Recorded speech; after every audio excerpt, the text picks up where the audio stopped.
Okay, so we're holding chapter 6 in the Sefer Tanya. For those of you who missed out first chapters, you can see it online, but I'll also give a brief introduction. Perek Vav is a very significant perek because it presents us the two opposite sides of this world. This world actually has two opposite sides. You know, you must be thinking four sides, north, west, south, east. There's actually two. There is either the Kedusha or the Tumah. Either there's holiness or there's impurity. As I mentioned in various lectures, this creation is about pairs. There's a lot of pairs. There's Yom Valayla, day and night. There's Zachar v'Nekeva, male and female. We have 2 eyes, 2 feet, 2 hands. It's interesting, right? Everything's about pairs. And as we will see, the Baal Tanya explains, Zeh le'umat zeh asa Kadosh Baruch Hu. Kadosh Baruch Hu, in creating the world, has made or has designed this world to have two completely opposite sides because they point in two opposite directions. In order to enable free will, you have to have two opposites. You have to have two forces that are equal in power. Nonetheless, only one of them is the ikar, only one of them is really the main one. But in order to balance out the powers, the forces, Kadosh Baruch Hu created them equal. So there's a lot of pairs in creation, which does not necessarily mean that each one represents the opposite of the other necessarily, even though they say men and women are opposites. But it's not exactly so, because in dealing with men and women, it's more two opposites that are in need of each other. They complement each other. Whereas we will be talking about two opposites that are not really in need of each other, they are in need for the creation. In other words, Hashem made the two for a purpose. It does not mean, however, that the two can get along together, and they definitely do not complement each other. So there are various types of opposites in this world, and they represent different things. The day and night represents also different ideas, very symbolic in nature. It's not just a matter of day and night, of going to sleep and going to work. It's a lot more than that. However, tonight is more about the neshama. The neshama, as we know it, is the spiritual part of the human being. The human being also is composed of two, the physical body and the spiritual. So there is physicality in this physical world, but there's also a dimension of spirituality, which not everybody can see. But even though we cannot see certain things, we can definitely detect them. And the Baal Tanya goes into a little bit on how one can detect or how one can see where that which is spiritual expresses itself.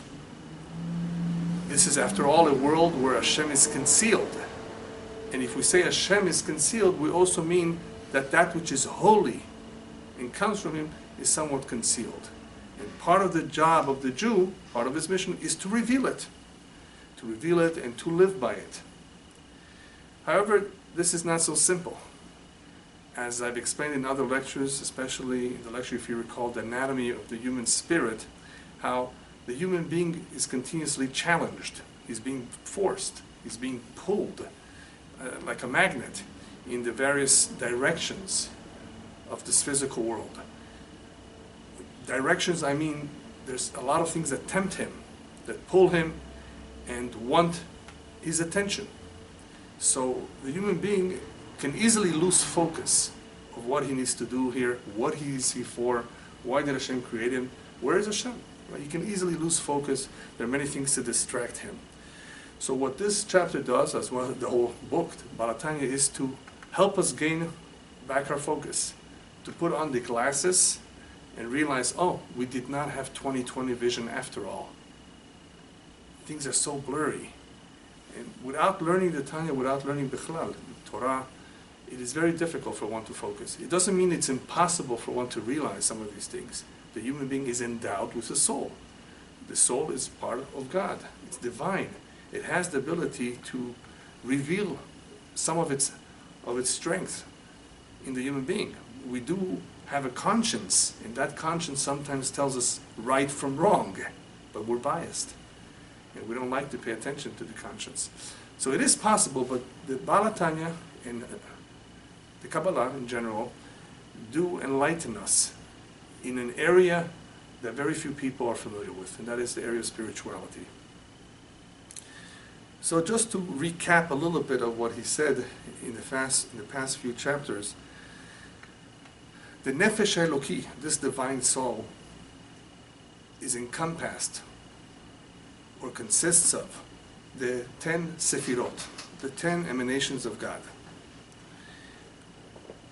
Just to make it simple, encompassed means that everything in this world comes about through the 10 emanations of God, which is a method where God interacts with this world. In other words, even though God is everywhere, He's not just somewhere up there, removed from this world.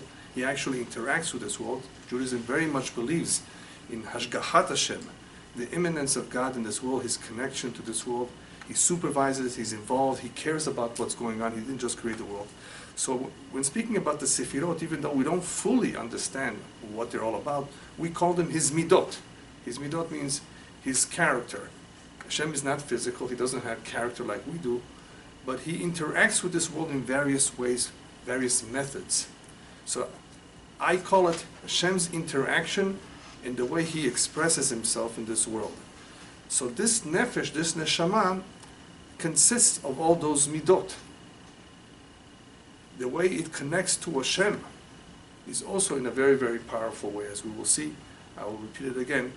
The Torah and mitzvot serve as a way where one can connect, even in this physical world, to that which is divine, which is in a totally different dimension. Because the physical world is easy to connect to. Two people shake hands. That's a connection. But the strongest connection is not that which is physical. It's when two people think alike. The mind is more powerful than anything else when people think alike. So when we do Hashem's will, when a Jew observes the mitzvot and he learns Torah, he's actually connecting with Hashem. So in the same way that Hashem connects with us through the Sefirot in this world, we connect to Him.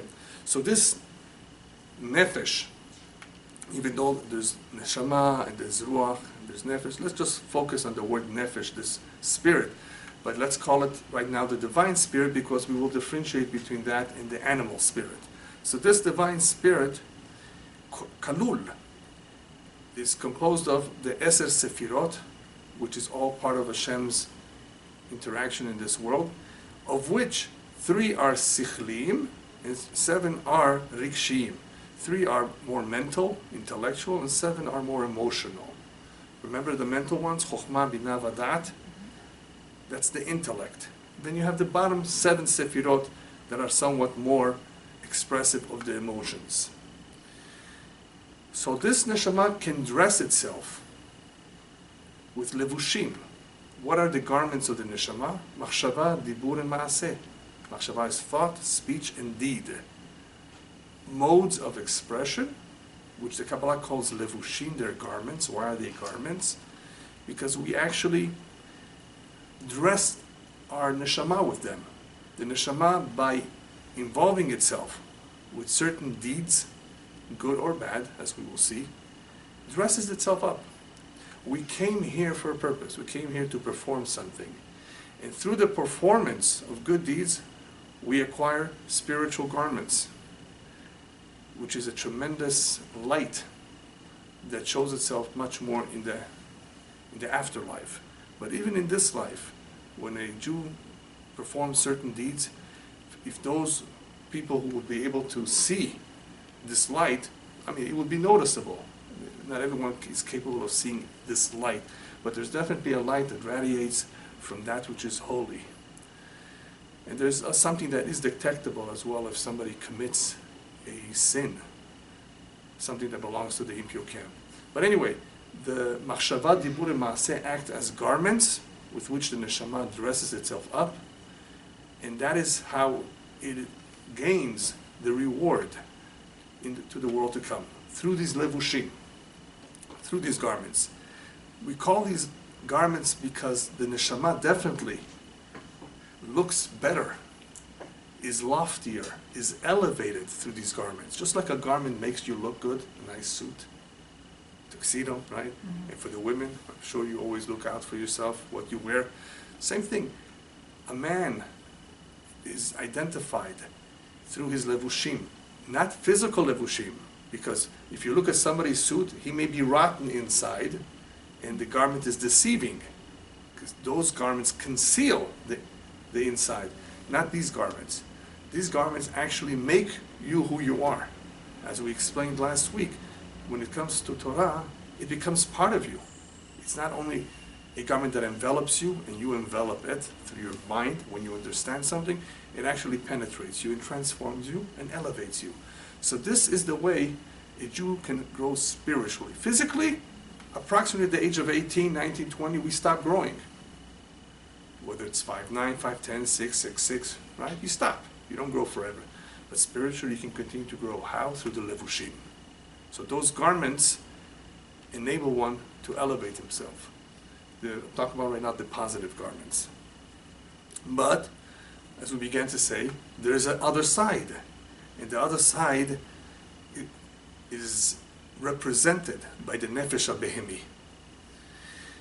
The nefesh habehemi, the animal spirit, also has 10 sefirot. Remember, everything that comes down from Hashem is pretty much the same. Hashem created a counterforce, and it has to be equal, it has to be fair.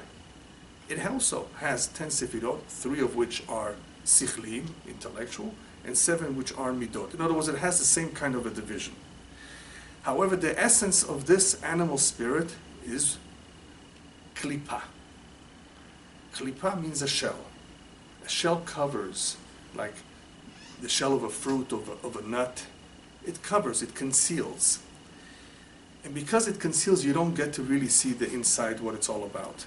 So that's part of the definition of klipa. It's a shell. A shell also means something which is insignificant in comparison to what's really inside. So there are various definitions of klipa. But for what we need to know right now is that this klipa, even though it's created by Hashem as well, all it is a shell. It is not as real as the essence of creation. The essence of creation being the emanation of Hashem, of the divine light, the Or Ein Sof in this world. That is the Ikar. But you have klipot. You have impurities. Impurities like in wine. You know, they sink to the bottom. There are impurities. And they're called Sitra Hara, the other side, Klipot, Tmeot, unclean or impure, shells, various names. So they consist, or they are formed from 10 Sefirot or Kitarim, crowns of Tum'ah. In the same way that the Kedusha has that, so does the Tum'ah, the impure side. So therefore the Sefirot and the Levushim that it has are also from the Tum'ah. Any garments that this side has also belongs to the Tum'ah. Whoever therefore dresses up with the Levushim of the Tum'ah, with the impure garments, can go actually down further and further and become more and more Tameh. How could that be? Because remember, I'm going to review it a little bit more later, there's 2 kinds of klipot. There is the klipat noga, which we'll talk a little bit more now, we'll elaborate a little bit more this time. And there is the klipot atmeot haraot. There is something called klipat noga, which is half bad, half good. It reminds me of the milk, half and half. It's semi-good. And then you have the real bad ones, the other extreme. Now, some people do not understand what I mean by good and bad. And, when we talk about good, really, good is relative. What's good for me may be not good for you. I like this, you may not like it. As they say in Hebrew, when it comes to certain foods and tastes, everybody has an opinion. So what is good? When we say something is good, we talk about what Hashem says is good. At the beginning of creation, after everything He created, He says, you know what, this is good. Why is Hashem telling this to us? Because it's purposeful. Im ze tov ze tachliti. It serves the purpose of creation. Yes, even cockroaches are good. I know you get scared from them, right? You don't like to see them, but they serve a purpose. Otherwise, you wouldn't make them. Even David HaMelech was wondering, why did Hashem make spiders? Remember that story? Until he found out. Right? He saved his life. Yeah. anything that serves the purpose is good. So what's ra? Anything that does not serve the purpose, that opposes the purpose. So when we say something is ra, it's evil, it's bad. What we really mean is something that opposes Hashem's divine plan. Yes, He created it. We need it in this world to allow for free will. Only to allow for free will. Does Hashem want it? No, He'd rather not have to do with it. He'd rather that there be no evil in the world. When Mashiach comes, all the evil will cease to exist. In the meantime, we have to live with it. So it is possible for a nefesh that comes from Klipat Noga, which is a nefesh habehemi, the animal spirit, which is semi-good. What does semi-good mean? It sometimes does good things, it can do good things, but it sometimes can do the wrong things. Because it's a behemi, it's animalistic, it's not as divine. It's all from Shamayim, of course, it's all from Hashem. But because it's connected or closer to the blood, it's what makes life. It's what allows the heart to pump blood. It is in the blood, the nefesh habehemi. So this klipat noga, which not everyone has, we spoke a little bit about the difference between the Jewish nation versus the other nations. He gets into a little bit more in this chapter. But let's just say that the nefesh that comes from klipat noga, that some individuals have, is semi-good, semi-bad. It can sometimes do good, it has the potential for good, but it also has the potential to do the wrong things. So this nefesh, if it dresses up, how does it dress up? By doing certain things, by activities that are against the purpose of creation, it actually lowers the status of the neshama, of this nefesh. So the nefesh that is semi-good can become worse, can deteriorate. A human being can be born and can be okay at the age of 10, at the age of 20, at the age of 30, and later on in his life, he really turns away and becomes more of an animal. This can happen. That's what he's talking about, is that the levushim that come from the tum'ah. What are levushim that come from the tum'ah? He's going to explain. All the sinful acts. Or for a Jew, even that which is forbidden for us to eat. If we eat them, or we dress up with certain activities, then that lowers the nefesh habehemi. And what happens when a nefesh is lowered? It becomes more distant. Remember, chata'im, sins, means that a Jew or a non-Jew has become distant from Hashem. That's for the most part what it means. It's not necessarily an open rebellion against God. It is an act of rebellion. It's more of an act of contempt and disrespect, but there's a lot of people who are ignorant. So that's why I'm not saying it's an open act of rebellion when something is intentionally done wrong. People make mistakes too. That is why teshuvah is something so imperative, something so essential, something that we can't live without. Hashem is kind and merciful and gives us a chance to return to Him, to get close to Him. We can do that all the time through prayer. But you can't pray and commit a sinful act at the same time, otherwise you don't get anywhere. So therefore, through the good levushim, through the good garments, the positive garments, we can connect to Hashem in a powerful way, or chas v'shalom, God forbid, we can turn away, become more distant from Him through the unclean garments, that the nefesh habehemi, not the neshama teorah, not the nefesh haeloki. The divine spirit is completely pure, has no interest in this physical world. It's simply the captain of the ship, and in some ways I call it that it's in a cage. It cannot always express itself. We're in a physical world, we have a nefesh habehemi, animal spirit, and poor nefesh eloki, sitting in this cage, in this physical world, that it doesn't really belong here. It wants to be there. But it's the captain of the ship. It's the one that makes the ultimate decision. And even though the nefesh habehemi has decisions too, but it doesn't always use its sechel. That's the problem. We will talk a little bit about that too. That's the difference between using our sechel and using just that behemiyut in the lower 7 sefirot, the lower 7 midot. In other words, how do we interact with this world? Do we ponder the creation? Do we think about God or not? This will make a world of a difference, whether one is Jewish or not. Because remember, we said that there are sparks of holiness everywhere. Even if one is not Jewish, he can connect, he can relate to Hashem in a different way. We have the mitzvot in the Torah, which help us. It's a big help, by the way. On the other hand, even without that, there are ways to connect. But, as the rabbis tell us, that the odds are against the average human being. The odds are against him, that he will always do the right thing. There are so many temptations. This is a physical world. People want to enjoy it. They say life is short. Enjoy it. And some people say, you only live once, even though they're wrong. There's something called reincarnation.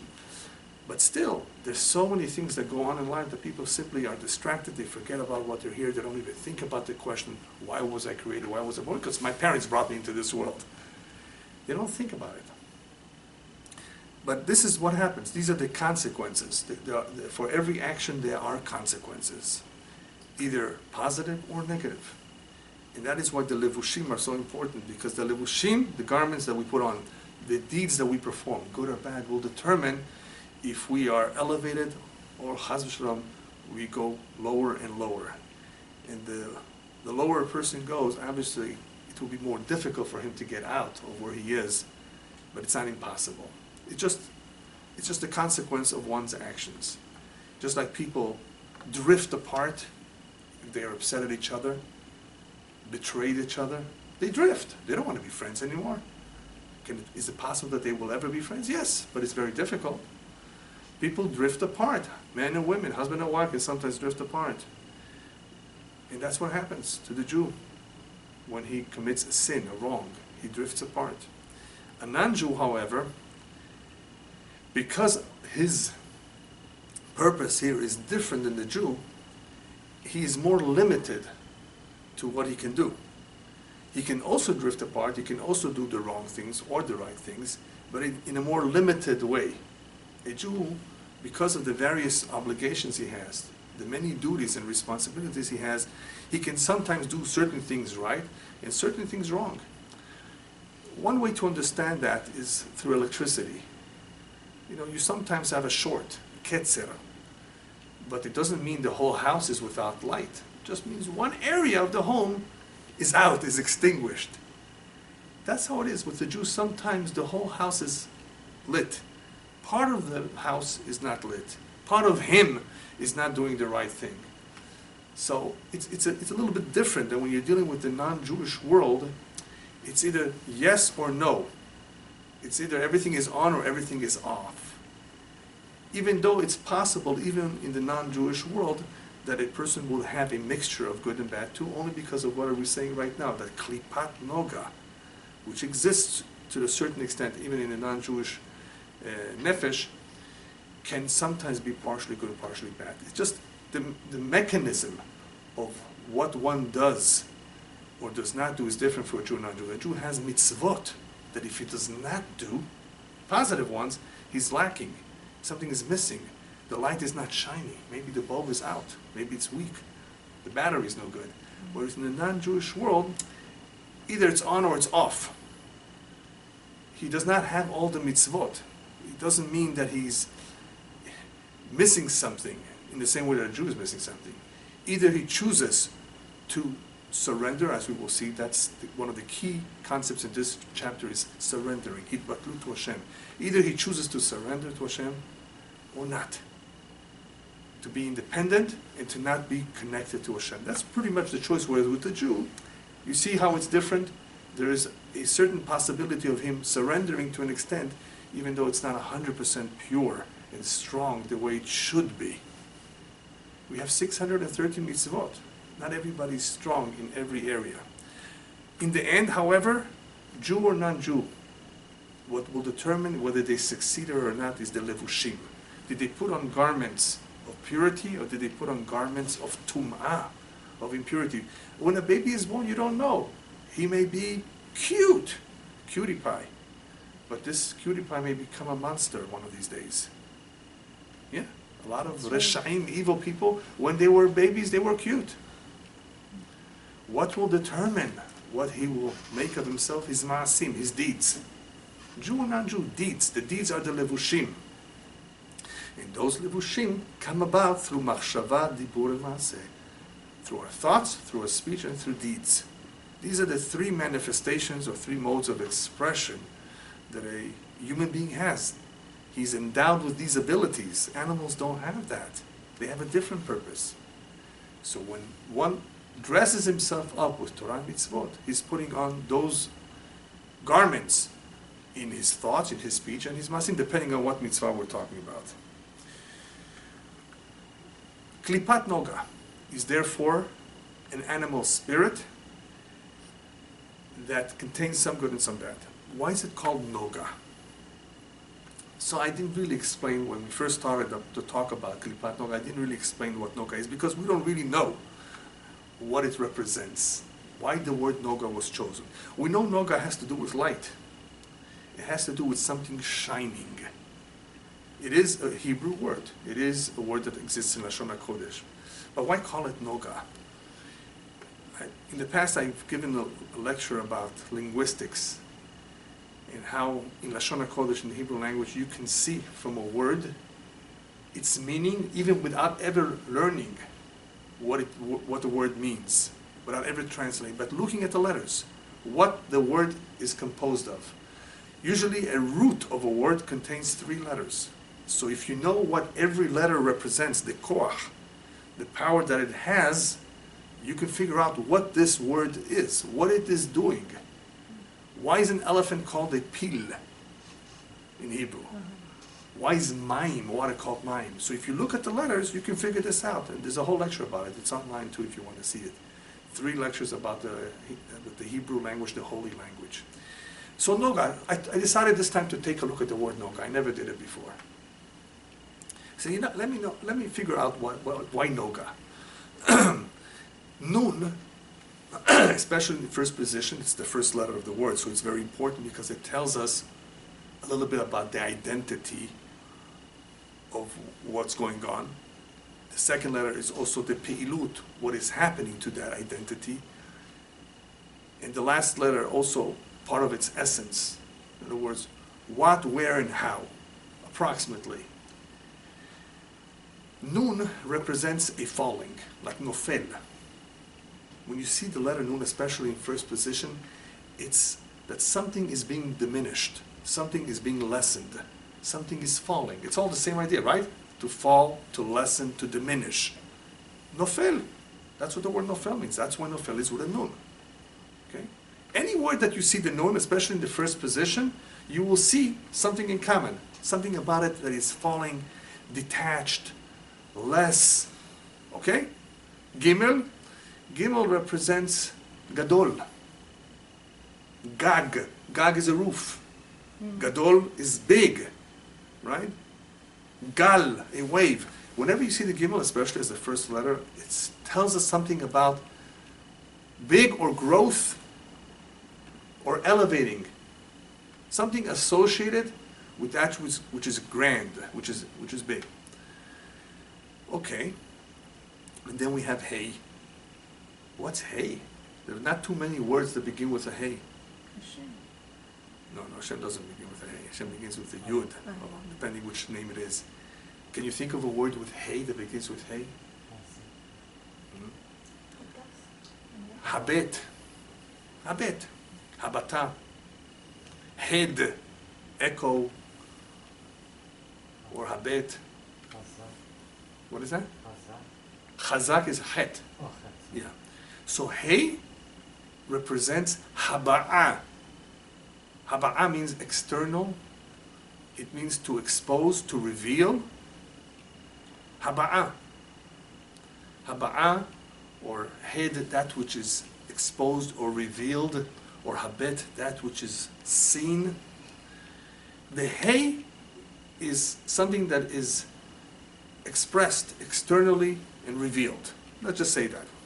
Okay, so I look at the word Noga and I say to myself, okay, what we have here is a diminished light of Hashem. The Hey represents Hashem. The Hey represents something which is being revealed. A light. That what is being revealed? A light. We're talking about a form of light. Spiritual light. And the Nun means that something is being diminished here. Being diminished to a Gimel, that which is great. The Or Ein Sof. The Or Ein Sof, the Kabbalah teaches, has gone through many tzimtzumim, constrictions, to come down to his physical world. We don't see Hashem in his grand way, even though we can see signs of him, but it's so much mitzumtzam, it's constricted. So here you have noga, which is really not a very, very big light. It's just a noga, a shine, a blimp on the radar. Right? But it shines. It's a light. That's the hay of the light. What is happening to this light? It's diminished. It's very, very small. It's nun. The nun is happening to the gimel, to this big thing. What is this big thing? The hay, the light. Mm-hmm. See what I mean? This is my way of understanding, my interpretation of why noga is called noga. All right? So I think it's interesting. A diminished light or a constricted light. But what about the lower klipot? The lower klipot are worse. They're completely bad. The 3 lower klipot are totally bad. Okay, fine. Now what? Well, we are told that anything that nourishes, gets power from these klipot, for the most part, it is not serving the kedusha. It is not serving the purpose of Hashem. Anything that derives its power, nourishes from these klipot, basically, for the most part, does not serve the purpose of Hashem. I said for the most part because you can have unclean animals that serve some purpose. A donkey is unclean and serves a purpose. It can help us. So that's why I said for the most part, not all. For the most part, anything that nourishes from these klipot, the real bad ones, the 3 bad ones, doesn't serve the purpose of the kedusha. In other words, does not assist the kedusha. And therefore, it in itself can never transform itself, it can never elevate itself. It will always remain tameh. Non-Jews who converted, genuinely, it's because of the holy sparks in them that enables them to come out of it and to want to connect to Hashem. They are divine. There's something that's drawing them. If they're genuine, they want it. Most of the world does not want it. Otherwise, you have millions of Chinese or millions of whatever other nation in line at the Israeli rabbinate wanting to convert. They're not. You see what I mean? But many will want to when Mashiach comes. When things become a lot clearer and the Tu'ah is really dead, everybody will be drawn to it. At that point, of course, it's too late. You can't change sides then. Even though you're welcome, you will be welcome if one at least fulfilled the 7 Noahide laws. He definitely has a share to the world to come. He did his job in a limited way. That's always. But anybody that was completely away cannot join the club and cannot have that share to the world to come. So you can see, just look at the world. How many want to convert? Not converted because they want a green card. Not converted because they want to get married to someone Jewish. Not converted because of some interest. Genuinely wanting this, not that many. Never. Throughout the history there have been.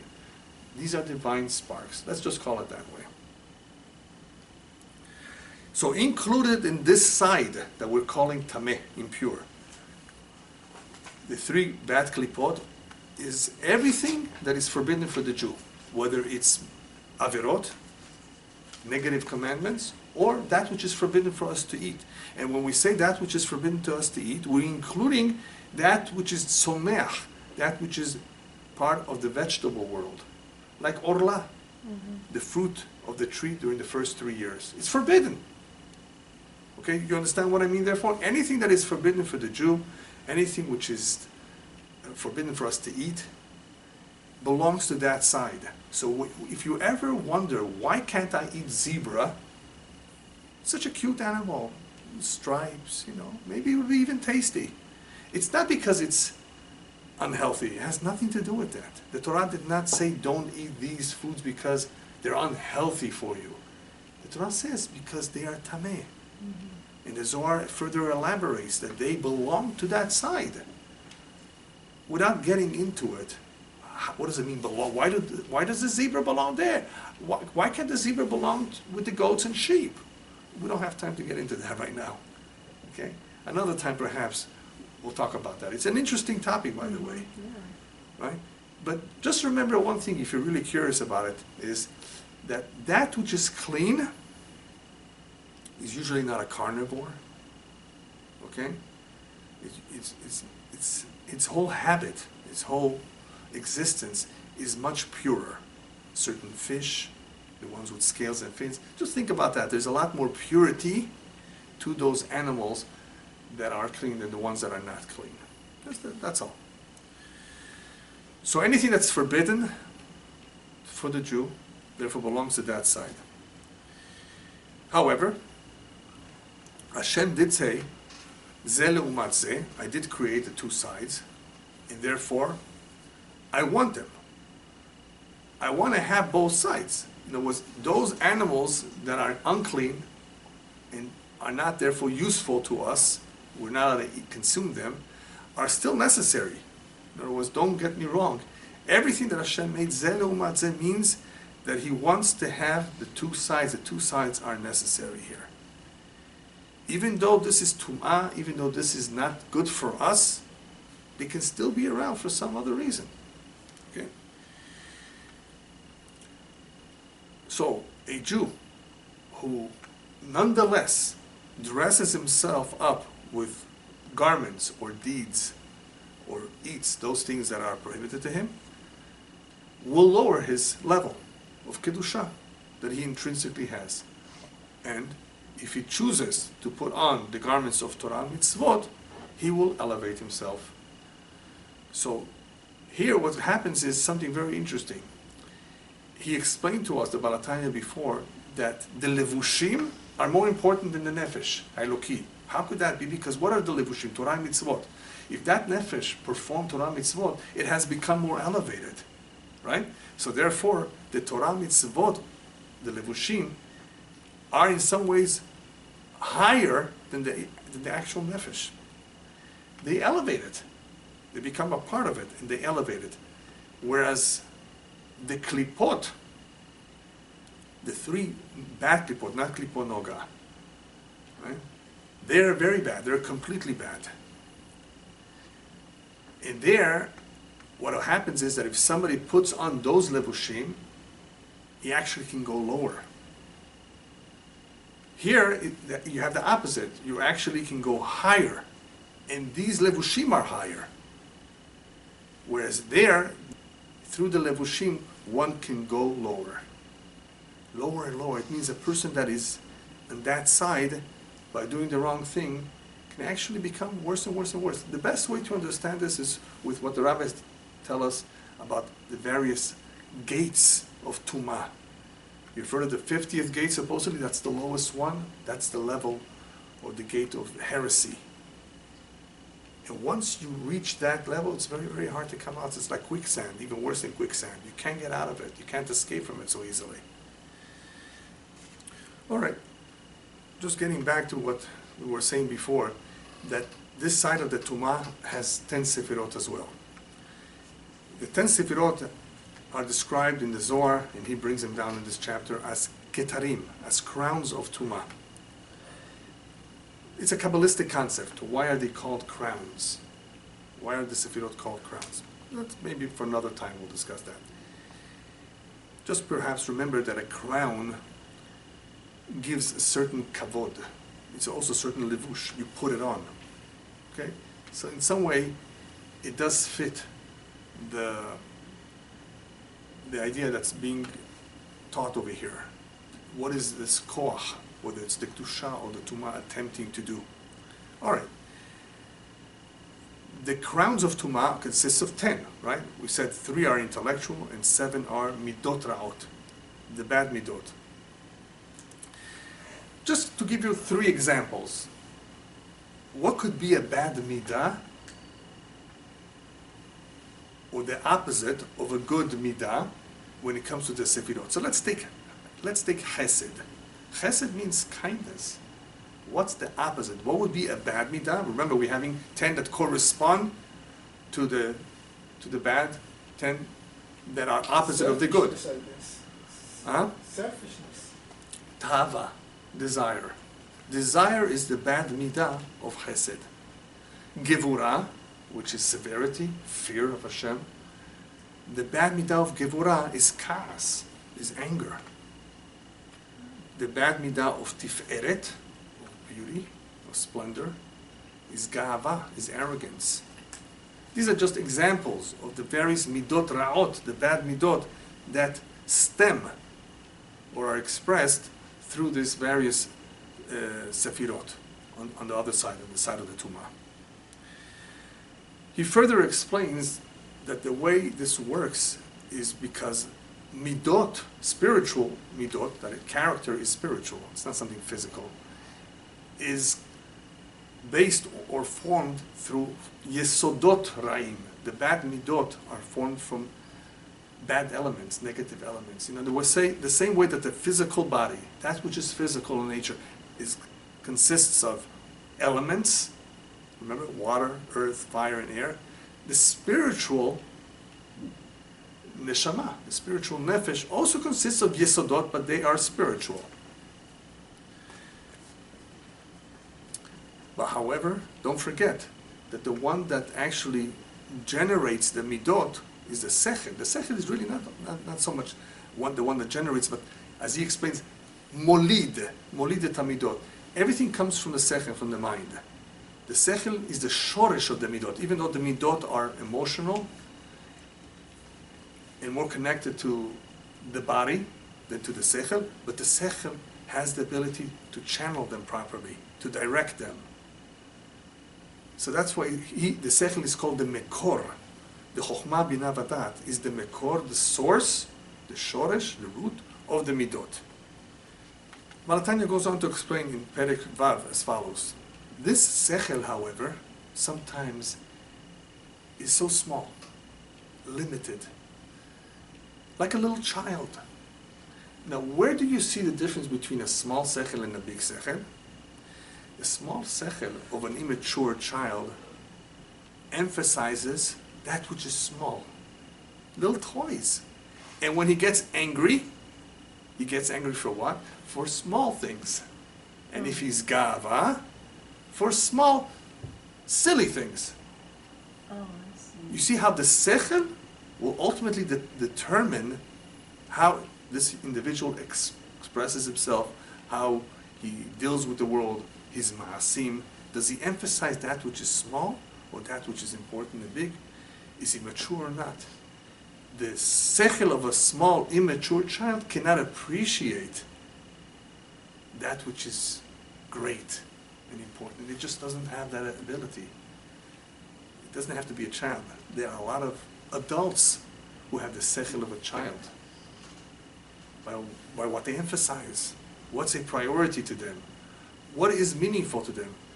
Don't think that this is just some people. How many people emphasize big weddings even though they don't have the money? I'm not talking about somebody that has $500 million and he wants to invite the whole city. Fine, that's his kavod, he's entitled to do that. But what about if somebody wants to make a big wedding just to show off? It's a small mind. He doesn't realize that this money that you're spending in a wedding could be used for better, more important things in life, greater accomplishments. People will forget what they ate. What are you doing it for? Just to show off? That's so small of a sechel. A lot of people, of course, feel the pressure. But still, it's still a small sechel. So that's just an example of how one can use his sechel in a positive way or in a negative way, depending on what he emphasizes. But in reality, the sechel is not just the one that directs the midot. The sechel, depending on how it expresses itself, or what it favors, or what it prefers, will actually tell us, will be indicative of whether this is a big sechel or a small sechel. In other words, it's not just that the choices it makes will have consequences. It's not just about choosing the right or the wrong things. We can actually tell a lot about a person and about his sechel by what he has chosen. Follow me? It will ultimately tell us more than anything else who this individual is. The Baal Tanya continues on to say, therefore, when the sechel, or actually the whole nefesh habehemi, chooses the dvarim atmeim, chooses the wrong things, the impure things, his entire essence, his entire body all his levushim and all his organs are becoming levushim for the tumah. They're actually helping the tumah. I have a whole lecture about this in dealing with intermarriage. What do you do when you combine two individuals with opposite purposes? Both good individuals, it has nothing to do with good and bad. Two people with completely different destinies together, a Jew and a non-Jew. The Jew does not realize that as good as this non-Jew may be, and there are so many good non-Jews, nonetheless the marriage, unless the non-Jew converts, okay, unless they convert, that marriage is taking Kedusha and giving it over to the Tum'ah. You are feeding that side. You're giving ammunition to the other side. You can't have them both. You're either weakening yourself and your mission, or strengthening that mission, depending exactly on what that individual is, that other one. Still, it's wrong, not because it doesn't work in getting along. The two people, two human beings, decent, can get along. But the missions are different. People don't understand and appreciate that the Jew has a mission, a tremendous responsibility, and he has to protect himself. We have nothing against others who have a different mission. We can't mix. You can't mix oil with water. That's it. So, when one dresses himself up with tum'ah, with levushim of tum'ah, he's basically empowering the tum'ah too. As we've explained before, the tum'ah gets its nourishment from sins. That side which is opposed to God, I'm talking about the ones who are opposed to God in divinity, can become more powerful as a result of sinners, or can become weak as a result of more and more light in the world, and less darkness, less sins. How one recognizes it? Recognizes what? That he become weaker or whatever. How does one recognize it? He may not on his own, if he's not learning. If he's Jewish, if he does not learn, or he has no rabbi or good friend that will tell him, on his own, the only way he will know is if he gets a message from upstairs, a rude awakening, either through a dream or through something that happens in his life that makes him stop and think. Otherwise, people just live, work, eat, and they may not stop to think. That's why what happens is that a lot of people, who are not bad necessarily, just end up wasting their life not doing what they're supposed to, and they have to come back and come back and come back. That's what Gilgul, part of the reincarnation, is all about. Having to come back. You missed. You missed out. Now sometimes it's not anybody's fault. Let's say somebody grew up in Birobijan. You know where that is? You know. And I don't know if they have even a Chabad over there. But he was sent there. And he didn't observe all the mitzvot because there wasn't too much Torah there. But it's not his fault, he was born there. His father went there. When he goes upstairs, they said, you know, you were not a bad person, but you don't have enough merits to go to Gan Eden. We have to send you down, but don't worry, next time you come down, you're coming down in Bnei Brak or in Mea She'arim. Don't worry, we'll take care of you. It's just like a tree that you bought in the nursery and you spent $100 for it. A beautiful tree. And you, after planting it, you come back and you say, why is it not growing? You're afraid it's going to die out completely. And you immediately call up the nursery. What did you do? You sold me a bad tree. We didn't sell you a bad tree. Just tell us what you did. Well, I planted it at this corner of my yard. Is there sun? Is there shade? Did you water it? And he says there's a lot of shade. Well, this tree needs a lot of sun. While it's still young, you can uproot it. And you can replant it in the right spot. Once it has grown, it's so hard. You can't uproot it so easily. So what does Hashem do? Hashem says, what can I do? You know, the person has lived his life in the wrong place, never uprooted himself when he was young, didn't do teshuvah. I'll have to do it for him. I'm going to replant him. So therefore, in answer to your question, a lot of people don't ever find out. They have to come back. But Hashem is merciful. And anybody who has a parent or a grandparent who prayed that their kids and grandchildren should do the right thing, sometimes it's their merit that awakens the child or grandchild to come back. Coming back to Torah. Torah mitzvot are the levushim of the nefesh Eloki, of the divine nefesh, including anything that serves the kedusha. Anything that serves the kedusha is therefore something positive, something that is a positive garment, I guess you can call it too, with which the nefesh Eloki can dress itself up. A mitzvah, a good deed. That which does not serve the kedusha, it could be anything, even if it's not an avirah. It's just, as he calls it, hevel, all the vanities of this world. If you do something which is not a sin, but it's not a mitzvah, it's parve, it's neutral. If it's neutral and does not serve the kedusha, then it more likely than not belongs to the other side.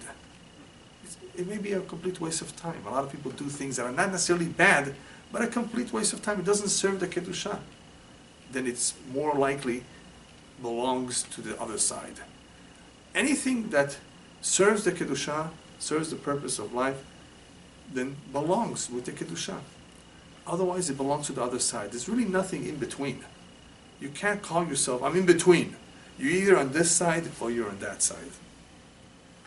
That is why he explains the sitra achara. It's called sitra achara in Aramaic, means the other side. It's the other side. It's the other side. It's the side that's opposed to doing the divine will.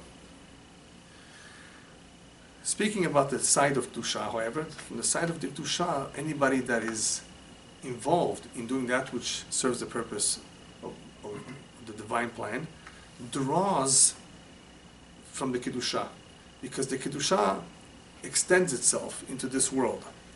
There's something called Hashra'at HaShekhinah, that the Shekhinah, the divine presence of Hashem, dwells. It could dwell on one individual. It could dwell in a home, in a synagogue, where there is 10 people. The Shekhinah is there. Or even where one individual is learning Torah. He's learning Torah, that means he's serving Hashem. Then the Shekhinah comes and resides with him. The Kedusha can be drawn to wherever an individual is.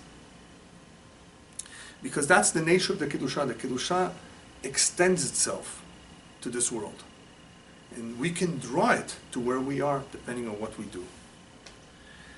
There's one condition. The most important condition for the Kedusha to reside in one's home or on one is for him to be mitbatel. And this is a very important part of this chapter. Hitbatlut. There are those who are willing to surrender to Hashem, to do what Hashem expects of them, wants of them, and those who don't want to.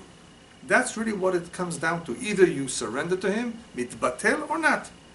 Choose what you want to do, to accept Him or not to accept Him. No, I'm not talking about here perfection right now. We're not perfect. But do we want to? Would we like to? Would we prefer to? That makes a big difference. Some people don't even have the will. There are those who have the will to just have a hard time carrying it out. Does one want to mitbatel his ratzon to the will or ratzon of Hashem or not? Guess what happens in the real world? There's so many who don't want to, and therefore that gives the appearance that this world is not being managed by Hashem. Chas v'shalom, God forbid. Because there's a certain element of independence in the human being. From the Chet Adam HaRishon we learn this. Man wants to be independent of God.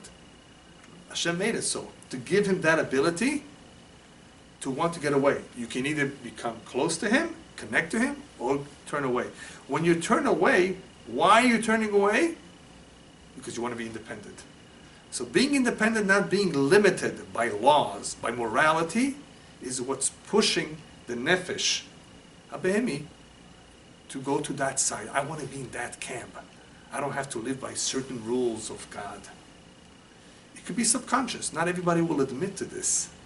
Subconsciously, the sechel, remember the sechel is the one that's making this decision, and the sechel is biased. It will not always tell you the truth. But it would rather not believe in a God. Rather not. To want to believe in a God is more difficult.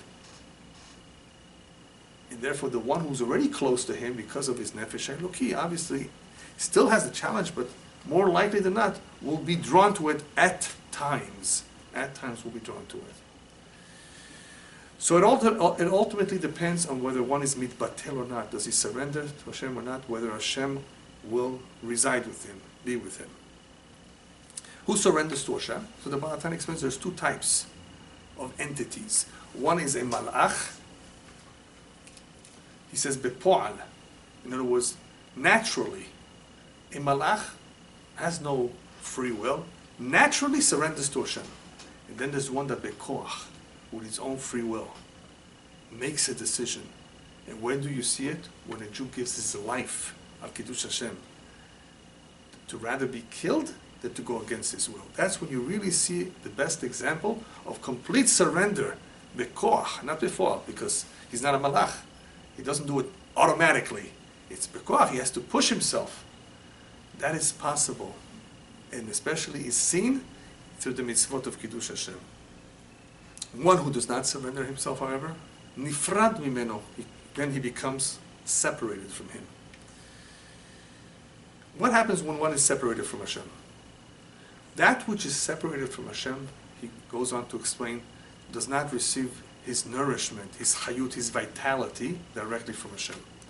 This actual detail that I'm about to explain is a beautiful detail that he elaborates more later on.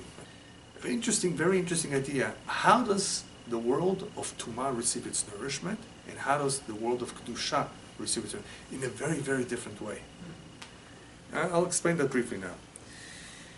One who's nifrad, one who's distant from Hashem, he's separate from Hashem, does not receive his vitality, his chiyut, from the Kedusha of Hashem. Where does his vitality come from? Something called me'achoraim. In the Kabbalah, there's two ways Hashem gives, from what I recall right now. Two. One is from his pnimiyut, from his internal desire to give, and one is from the back end, me'achoraim. When you first read this word, achoraim, you say, wow, achoraim from the back end? What does that mean? But he explains this very, very nicely. In chapter 24, I think that's in chapter 24, he explains that pnimiyut, what does pnimiyut mean? Pnimiyut means internally, but it comes from the word panim.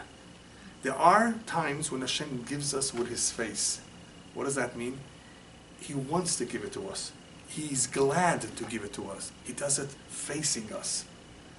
And if he's upset or doesn't like you, or you are distant from him, he gives it to you without looking at you.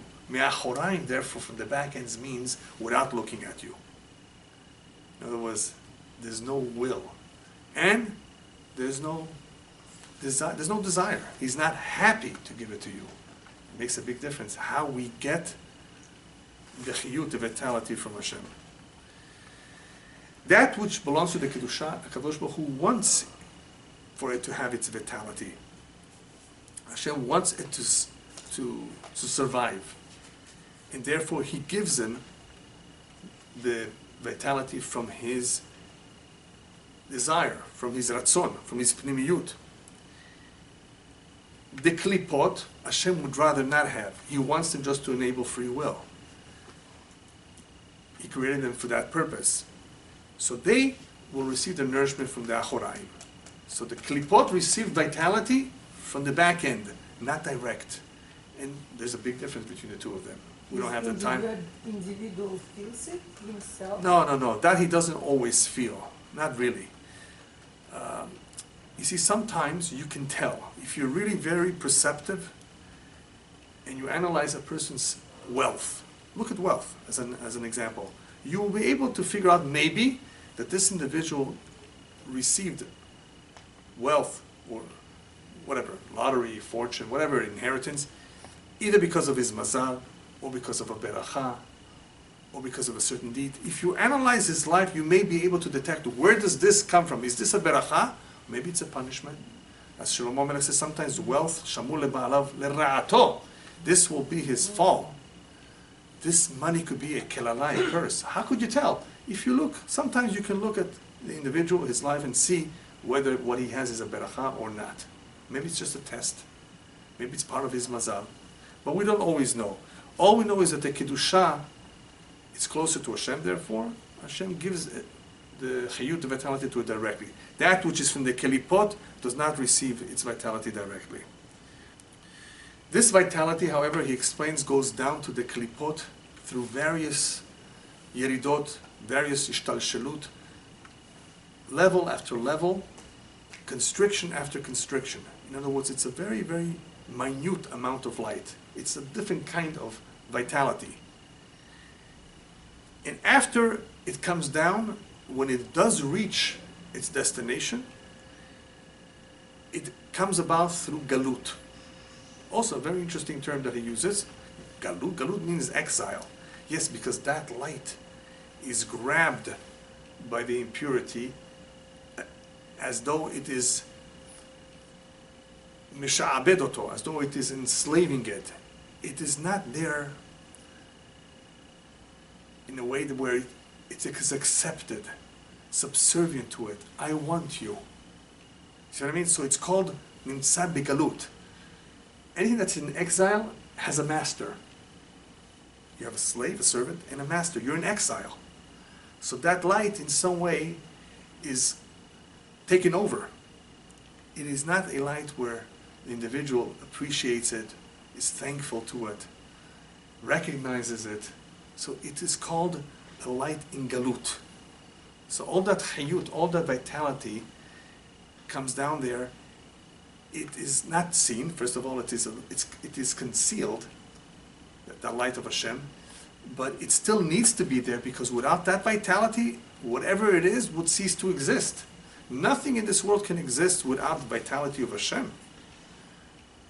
So even though it's there, it's begalut. In other words, it's not the same. It's not being experienced the same way as if it would be on the side of the Kedusha, where it would be much more noticeable, either through the Hashgacha of Hashem, through miracles, or through many ways. He does not get into that, how one can see, because as it is, the light is somewhat concealed, as it is.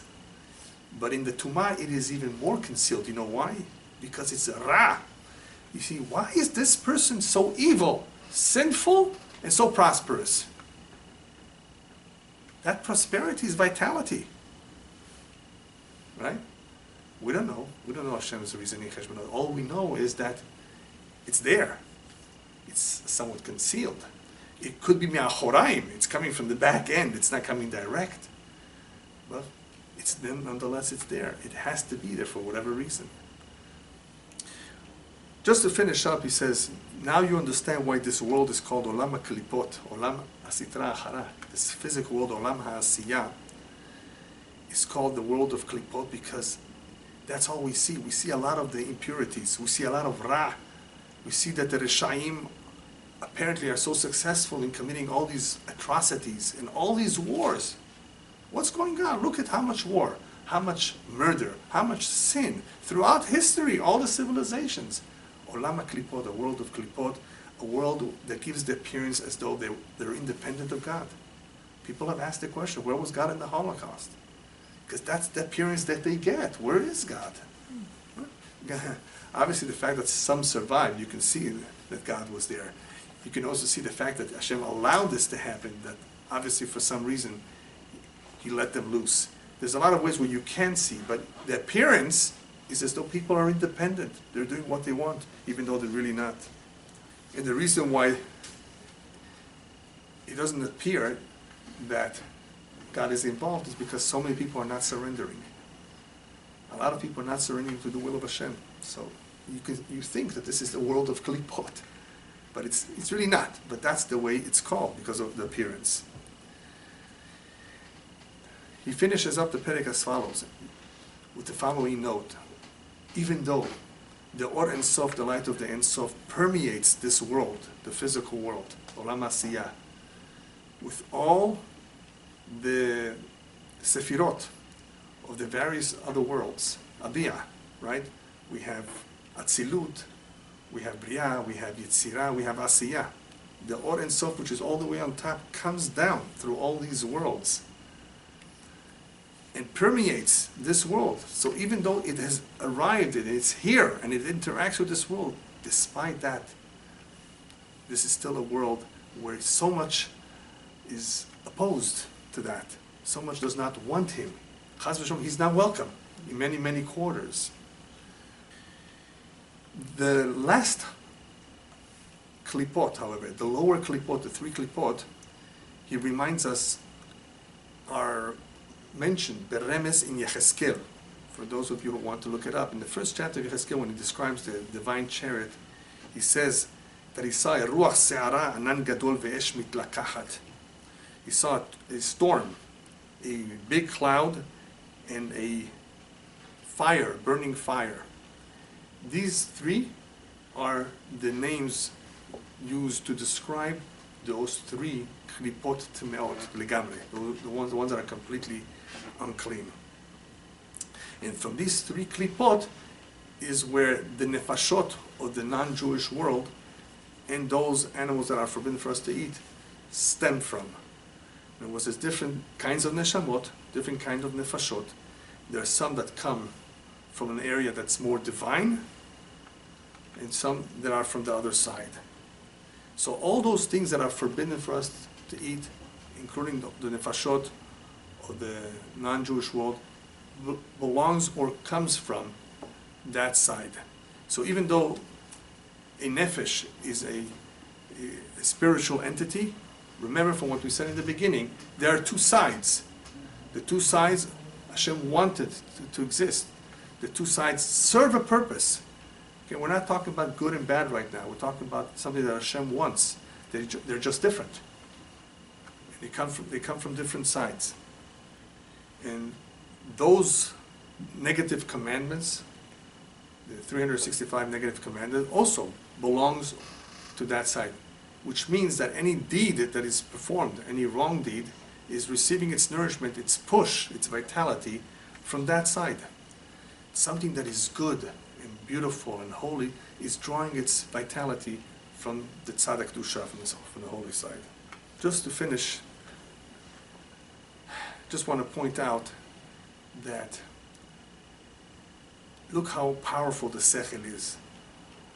The sechel, the mind, versus the nefesh habehemi in its natural state. Natural state meaning that it expresses its desires in a natural way, without thinking. It's automatic almost. Nefesh habehemi has natural instincts and desires without giving it too much thought. Whereas the sechel really is where the choices are. Hashem has given the human being a sechel, regardless of which side he comes from. Use your brains. Use your sechel, chokhmah, binah, v'dat, because that is a vessel which can analyze. That is a vessel that can look at creation. That is a vessel that can know God, if it chooses to.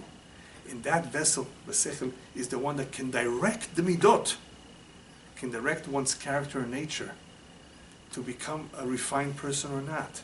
So regardless of which mitzvot a person does, which good deeds he chooses to do, regardless of all that, we're not going to talk about now mitzvot, but refinement of character, being a better person, a more decent human being, that is within the means and the capacity of every human being that was created in the image of Hashem. How? Through that sechel that has the ability to make the decisions. Hopefully it will make the proper decisions, because it is the sechel that will ultimately determine the midot. Will I get angry or not? Will I covet or not? Will I be kind or not? Who decides? Desires we have naturally, but who makes the final decision? Don't ever say, I was born like this. People claim, I was born like that. This is the way I am. Take me, accept me the way I am. No, there's no such thing. Whether it's the man singer, or the woman, or the child, regardless. Yes, you may have inclinations. These are natural. Yes, some have this one more than another. There are different kinds of inclinations. But you have a sechel, you have free will. You're endowed with that ability to make decisions. And B'ezrat Hashem, if you use that sechel properly, that sechel will direct your midot to do the right things.